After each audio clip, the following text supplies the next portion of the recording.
I didn't like William Hartnell's Doctor at first. I came to him after modern Doctor Who had already taught me what the Doctor was supposed to be: clever, compassionate, and the person who runs toward the danger when somebody needs help. Then when I went back to the beginning, I met a suspicious old man in a junkyard who kidnapped 2 schoolteachers. Honestly, sometimes he felt less like the Doctor and more like someone the Doctor would eventually have to defeat. So how did that man become the Doctor I eventually learned to love? Because the first Doctor didn't begin by playing the finished hero. The first Doctor has to become the Doctor. The thing he had to learn, the thing later Doctors can stand there and explain in a moving speech, was kindness.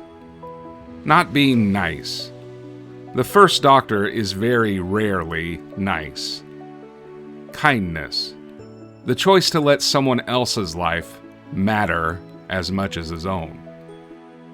There have been many Doctors. Each wore a different face. Each traveled with different companions. Each fought different monsters. But I don't think that's why we remember them. This series isn't about ranking Doctors. It's about understanding them. Because every incarnation teaches us something different about what it means to be the Doctor. This is why we love the Doctor. In 1963, Doctor Who was still a real question. The Doctor isn't automatically the hero, and he's definitely not the moral center of the show. Ian is the science teacher and usually the physical lead. Barbara is the historian, but she's also the person willing to ask whether what they're doing is right. Susan gives us the mystery and the family connection. The Doctor? Well, in 1963, the Doctor is the dangerous unknown in the room. That original setup is important. Ian and Barbara aren't there to stand behind a brilliant alien and ask what the scanner says. At first, they're there to keep an eye on him. William Hartnell spent years playing soldiers, sergeants, crooks, and hard men. But somehow Verity Lambert saw the sadness underneath all that authority and cast him because she knew the first Doctor needs both. The command is obvious. Kindness takes longer. When we meet this first Doctor, and in my mind he will always be the first Doctor, he and Susan are exiles. The Tardis isn't a welcoming home yet. It's a secret, and those doors are the boundary around the only life that he thinks he can still control. Ian and Barbara follow Susan because they're worried about her. But the Doctor sees 2 humans who know too much and might take his granddaughter away. So he kidnaps Ian and Barbara because protecting his secrets matters more to him than their freedom. And without explaining what he's doing, they land in the Stone Age, find an injured caveman, and the Doctor reaches for a rock. Ian has to stop him before we find out whether the first Doctor will actually murder someone to protect his secret. This is where I struggled with him the most, because I knew the Doctor as a person who found another way. Here, Ian is the one physically stopping him from making a choice he can never take back. I kept waiting for the familiar Doctor to show up and fix the situation. But that was the point. The familiar Doctor didn't exist yet. Or more accurately, he was there, but only in pieces. He loves Susan. He can feel shame. He has courage, curiosity, and flashes of tenderness. He just hasn't learned that any of it should apply to the people outside his very small circle. The Daleks makes this painfully clear. He sees the city on Skaro and wants to explore it. Everybody else wants to leave, so he lies and says the Tardis fluid link is broken and tells them they need mercury from the city. His curiosity nearly kills all 4 of them. Then, when they become sick from radiation, he wants to get back to the TARDIS even though Barbara is still missing. Ian physically has to take the fluid link and forces him to deal with the danger he created. We need an immediate return to the ship, and I suggest we leave at once. We're not leaving until we've found Barbara. Very well. You may stay and search for her if you wish, but Susan and I are going back to the ship. Now, come along, Charles. All right, carry on, fine. How far do you think you'll get without this? Give that to me. Not until we've found Barbara. Give it to me, I say. No. It's time you faced up to your responsibilities. You got us here. Now I'm going to make sure that you get us back. That's the early Doctor in one story. Curiosity without responsibility is just appetite. He hasn't learned yet that once his curiosity puts other people in danger, he owns some responsibility for what happens next. Ian doesn't know more than the Doctor. He can't fly the Tardis. He doesn't understand time travel. But he knows you don't leave Barbara behind. And that's where the Doctor's education begins. The real turning point comes in The Edge of Destruction. It's a strange little two-part story set entirely inside the TARDIS. The ship seems to be breaking down. Everybody is frightened and behaving irrationally, and the crew turns on one another. The Doctor falls straight back into suspicion. He decides Ian and Barbara sabotaged the TARDIS to force him to return to Earth.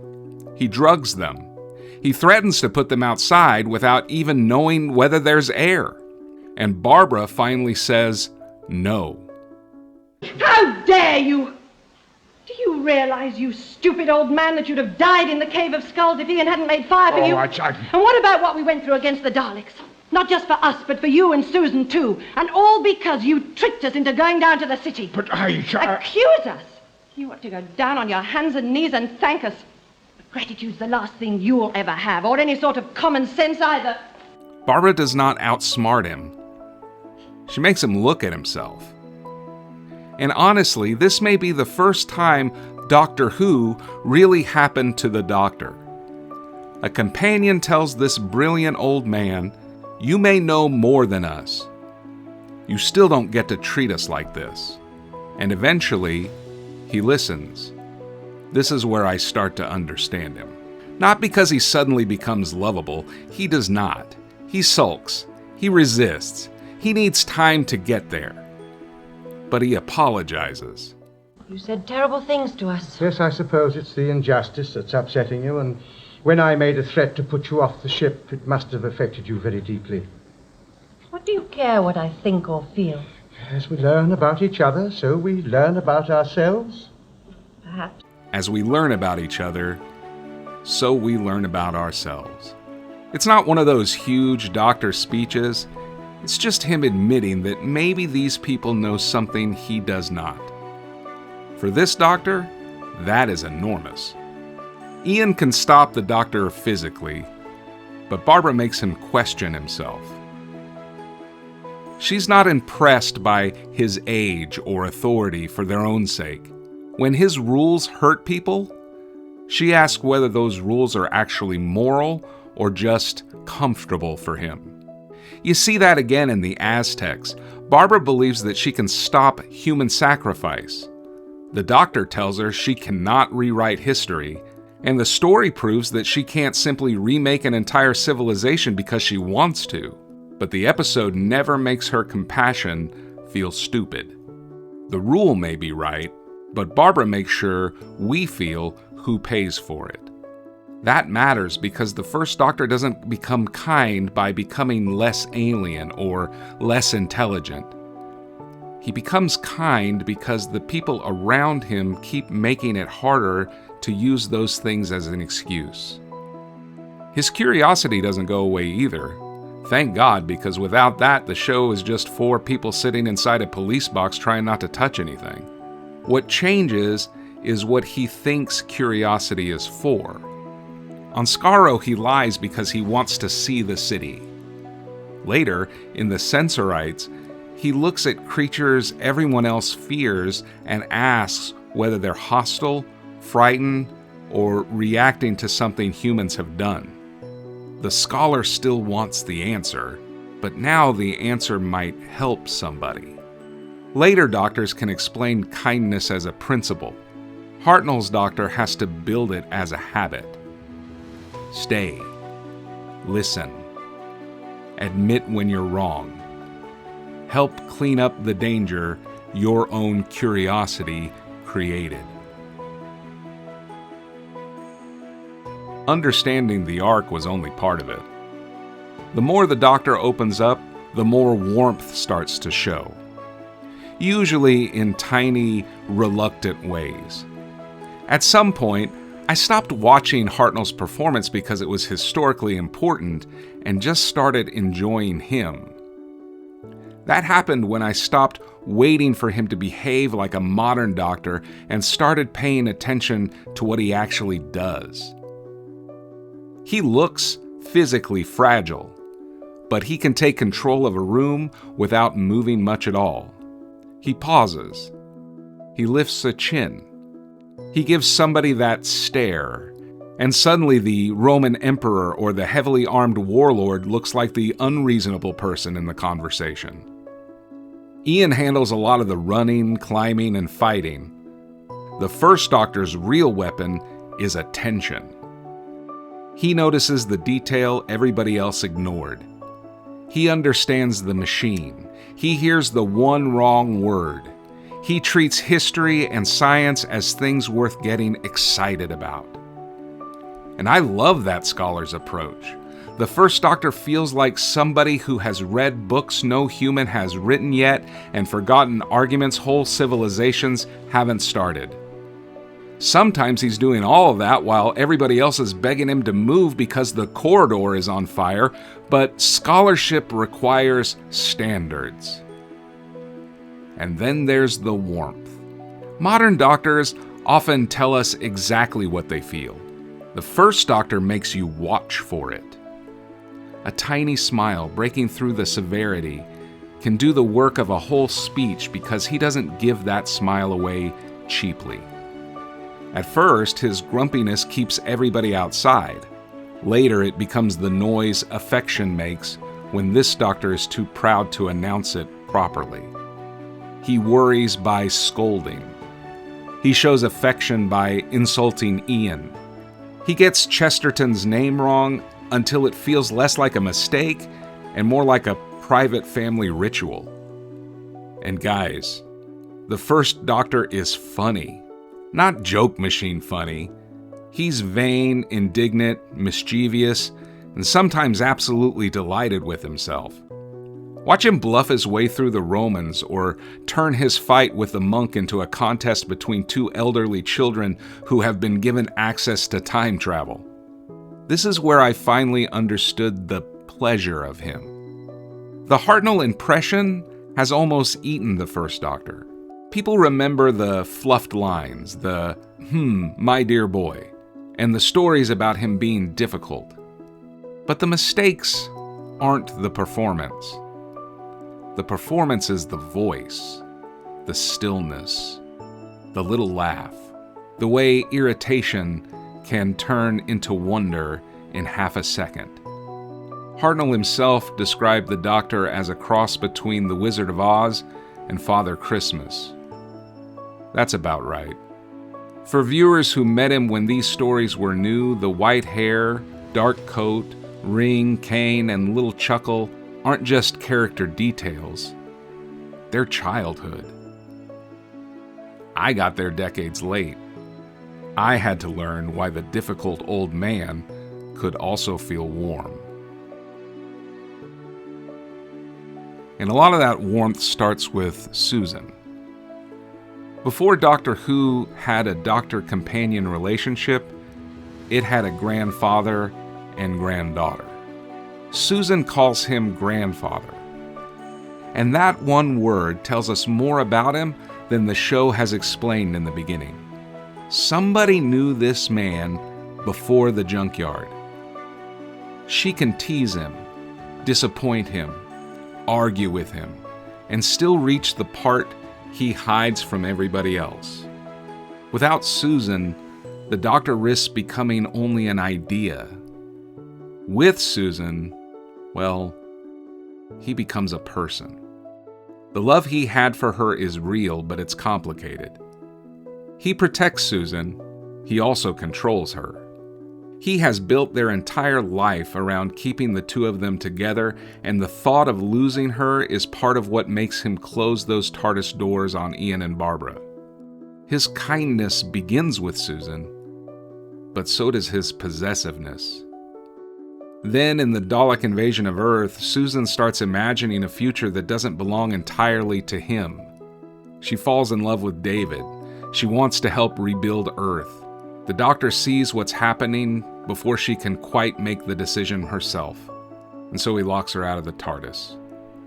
It is selfless, it is loving, but it's also controlling as hell.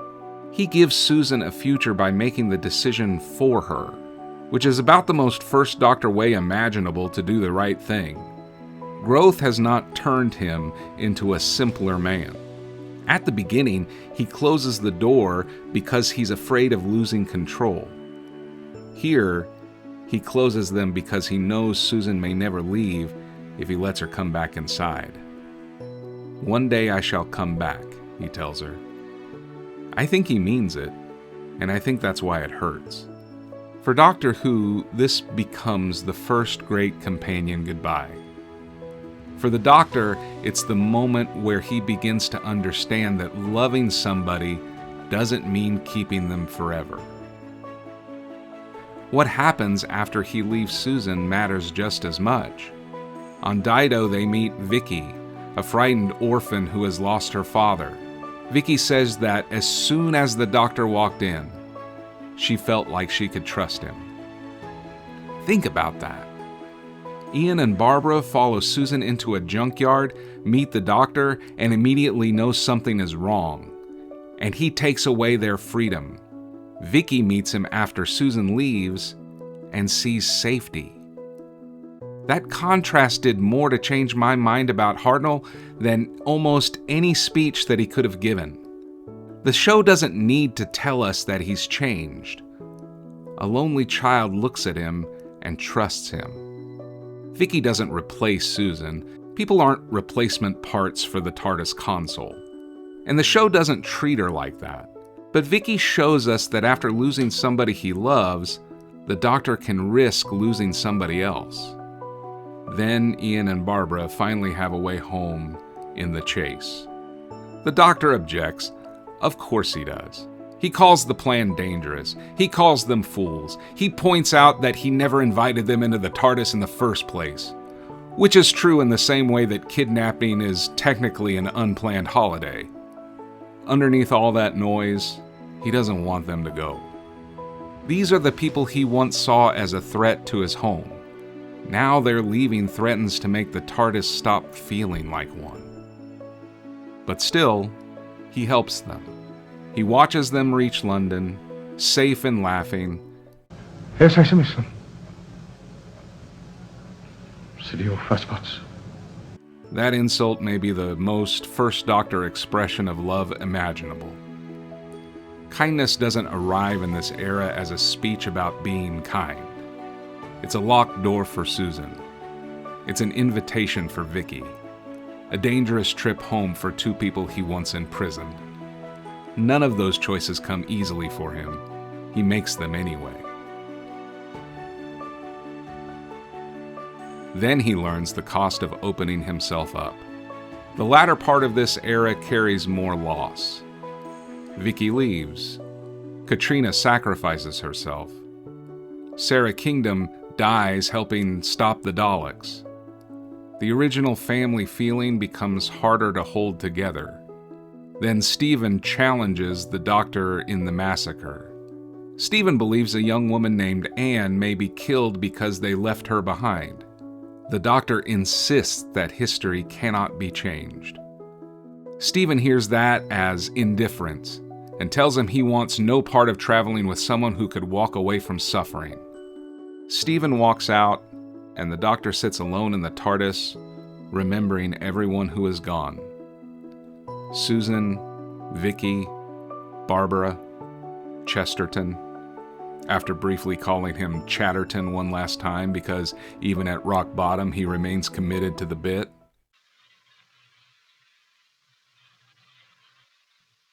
No. They're all gone. Oh, God. None of them could understand. Not even my little Susan. Or Vicky. And as for Barbara and Chesterton, they were all too impatient to get back to their own time. And now, Steve. Perhaps I should go home. Back to my own planet. But I can't. Perhaps I should go home, he says. But I can't. This is the scene where the whole journey clicked for me. The man in the junkyard kept his world small because small felt safe. Susan, the Tardis, maybe one day home. But now home is not a planet. Home was the family in the room. And the room is empty. That is the price of change we have spent this whole story watching. The kinder he becomes, the more there is to lose. Dodo appears. Stephen comes back. The show does not leave him alone for long, but we've heard the loneliness. Later, Stephen chooses to stay and help rebuild society and the savages. The doctor lets him go. He's sad, but he understands. By the 10th planet, the doctor is visibly tired. In real life, William Hartnell's health had declined, and the show has the doctor say that his old body is wearing thin. Then he changes. The production didn't call it regeneration yet. It was a practical solution to losing their lead actor, and it accidentally gave Doctor Who a future. That history is monumentally important, but it isn't the reason that I love the first Doctor. Calling him the first can make it sound like a prototype, the rough early model before Doctor Who worked out the formula.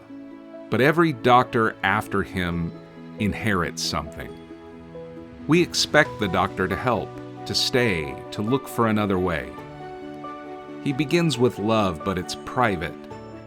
He begins with curiosity, but it can be selfish. Then people get through to him. They challenge him. They save him. They refuse to be impressed by him. They leave. And the next time he faces a choice, sometimes he makes a better one. Slowly, kindness becomes a habit.